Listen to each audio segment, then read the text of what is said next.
Okay, everyone, here is Megapulse. It is a real game, so this is our sample. I have this sample.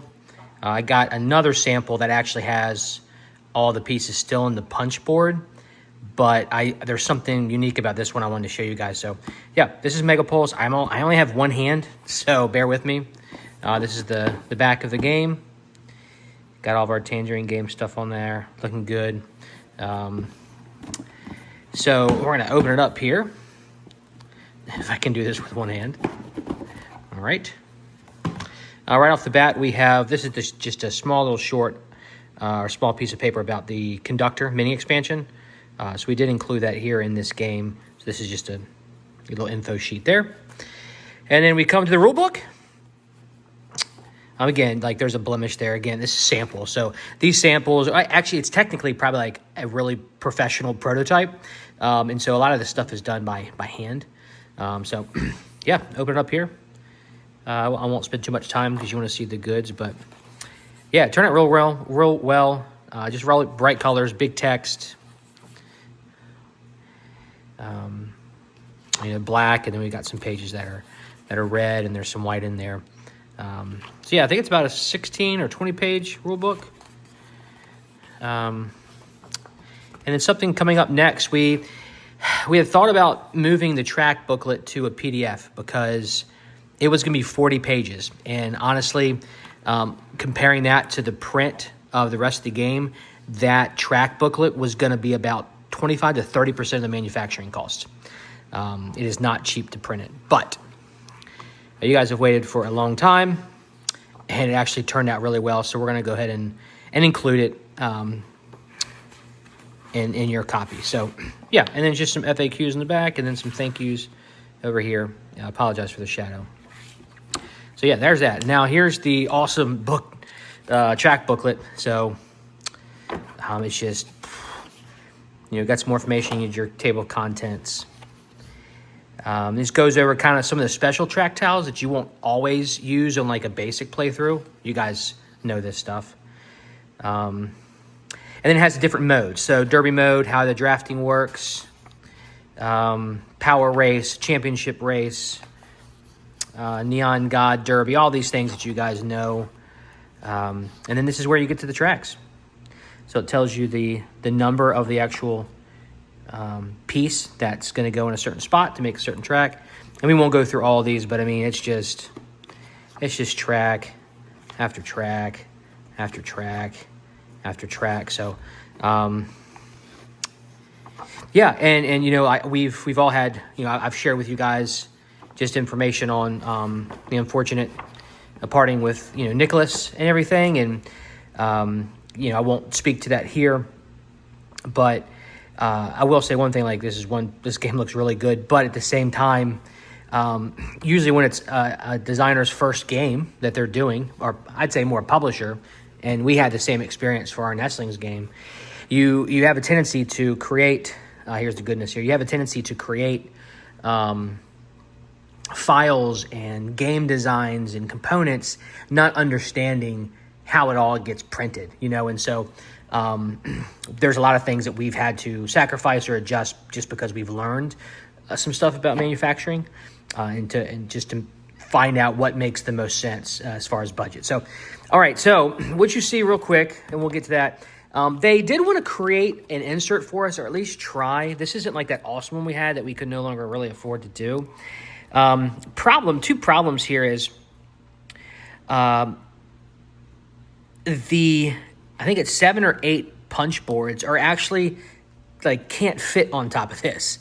And then when you put the cover back on it, the lid is going to protrude about 5 to 10 millimeters higher than the bottom of the box. And I know a lot of Kickstarters do that because then once you punch these things out, you throw that punch board away, and then the cover will fit.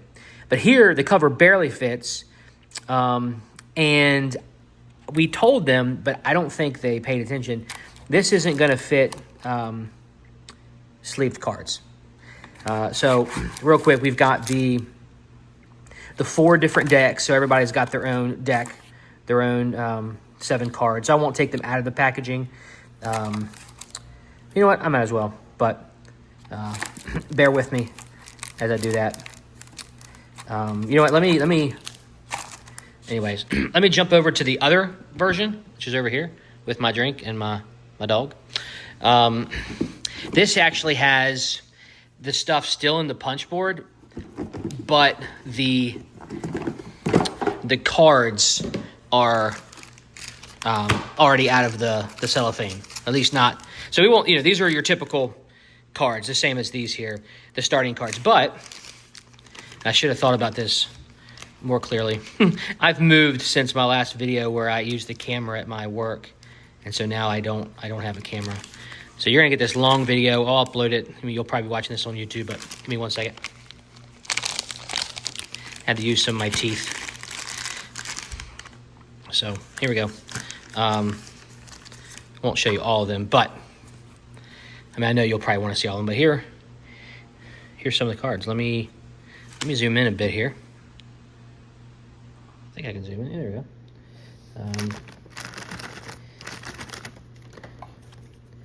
So they turned out really well. So I think we ended up going with 350 because you guys will be handing these around a lot. So it's 350 GSM. Blue or black core? I think we went with black core. Just for, drafting sakes and just, treating these well. This is Devin Metlin's. I think he was involved with the original campaign, doing some the social media type of stuff and just community management. So there is 31 base cards. And then I think there's however many, 7 or 8 of these cards that every player gets, the little icon on the top. And then there's 56 of the cards that designers or the backers created. So I don't have time to show you all of these because it's a longer video, but yeah, they just turned out really good. Yeah, and here's the back. If you don't get the sleeves, I think if you do get the sleeves, you'll see the top part of this to the back. I can't remember, too many things going around. So here's all the cards. So yeah, it's we're super pleased with it. Like I said, I made a Discord post. There are some things that we need to adjust, and I'll kind of show you those. So okay, yeah. So we don't think this card sleeves are going to fit in here. To be honest, Brandon likes inserts. For me, if I get a game that has an okay insert, but it's just annoying to put everything back, I throw the insert away. I'm not an insert guy unless the inserts contain every player's stuff and they just pull out their own tray or insert, and that's what they play from. That I think is great. You can pull all the inserts out of the box, but single inserts like this just personally annoy me. So I think we're going to go away from it. Just so we don't have any issues. Because if you think about the punch board elevating the lid, now you've got the lid poking right here, and it could be damaged. And we're not printing a big print run, so I want to, there won't be a ton of like unlimited replacements if we have to do that, and I'd rather not risk that. So anyway, okay, I'm just rambling at this point. So here's the little pieces for, every player gets it just to kind of like goes at the bottom of your board. It's a little reference piece here. Probably, well, that's pretty good. Gosh, it's thick. Oh, it's got to match the player board. So this probably looks like, gosh, I think it might be 3 millimeters. So you got those. I hear the player boards. These look awesome. So I think these are, I think they're 1.5 by 1.5 millimeters, probably 3. And your hazard tokens. Or not hazard, that's a different game that we're doing. Damage tokens, hull tokens, the bombs go up there. The little cubes will go in those spaces. So the damage tokens and the hull tokens do not fit in those slots. Our manufacturer had to do some manual adjusting because some of the files just still weren't right. And so we're just gonna have to tell them that they basically adjusted them too thin, too small. So that's a really quick fix. And so you got the spots for the damage tokens to go in the vehicles. Take a look at the Falcon here. Yeah, just real smooth.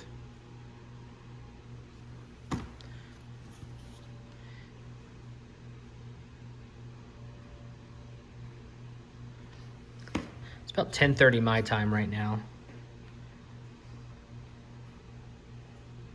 So yeah, super, super proud of those. Just take these out of here. Yeah, so here are the cubes. So these are the ones that we might have to do a little bit of color correction. These were pretty standard what they had in. We'd actually have to pay to get a color to match the hover cars, which we will. It's just for this prototype. They had some standard cubes. I'm like, this will work. We really just wanted to get the size and the texture to see if this is the quality that we want. And then, of course, we got these black cubes here that I think go on some of the cards that have abilities, something like that. And they're, I think, 8 millimeter, and these other ones are 10.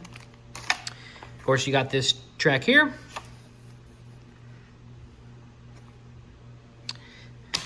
And then you've got all of these pieces, all of these track pieces for you here. Yeah, these are all, a lot of them are similar. Oh, yeah, so you got all those. Just a bunch of them here. And then a bunch more that are here.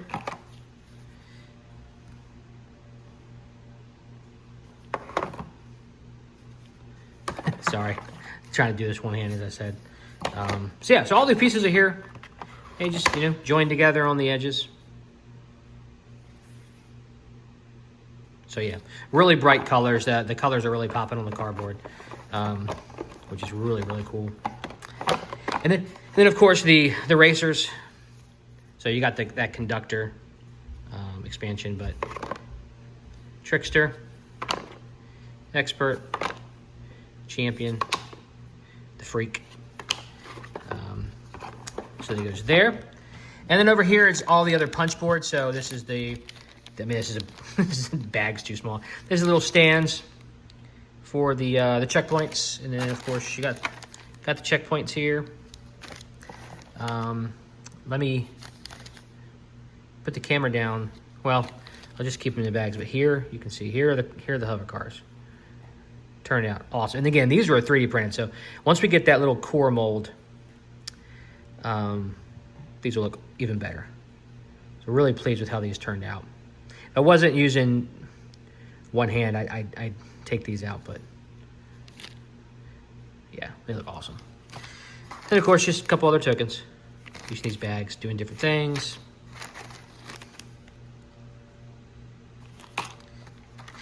These rainbow tokens, we had these designed for something because originally they were going to be cubes, and we just felt having them be these pieces just made more sense production-wise. And then here are all those hull bombs. The bombs actually fit very well in the player boards and in the damage tokens. Yeah, so that's Megapulse in a nutshell. Yeah, and so here, that's kind of what the tray looks like. I mean, obviously it's dirty just because it's been in a manufacturing place and they're, it's just dirty. But yeah, that's kind of what that looks like. Again, I'm not a huge fan of it.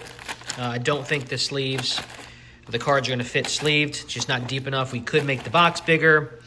But again, the box is probably also one of the most expensive. I mean, you guys probably know the box is usually one of the most expensive pieces, at least paperboard pieces that you have to do manufacturing. So, yeah, manufacturer's done. They've done a terrific job. Brandon's done a terrific job. I'll put that together later.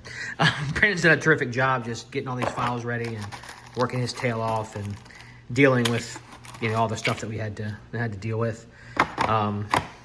This is a sample. Hopefully Brandon and I are going to be at PAX U.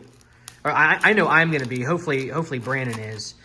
He still actually had to get a new ID, and so he can't fly unless that comes in. So that's the hold up there. And so, yeah, the mold cost, the core mold that I mentioned in Discord is also a good thing because it's only going to take 4 weeks to create instead of 8. So that's awesome.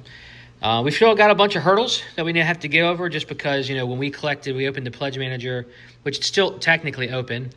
Tariffs hadn't hit yet. Tariffs have been lowered, but who knows what'll happen. It's just so crazy right now. And then, of course, we collected your shipping a year ago, and you know how shipping costs are, freight costs. So, yeah, we're not going to say anything about the money because we chose to do this.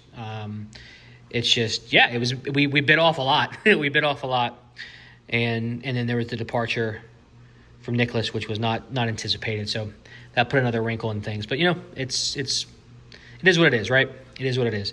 So we're excited to print this, and hopefully it sells really well, and people like it, especially all you backers. So appreciate your patience, and now you're kind of just talking to a talking head, or not even a talking head, a talking board game.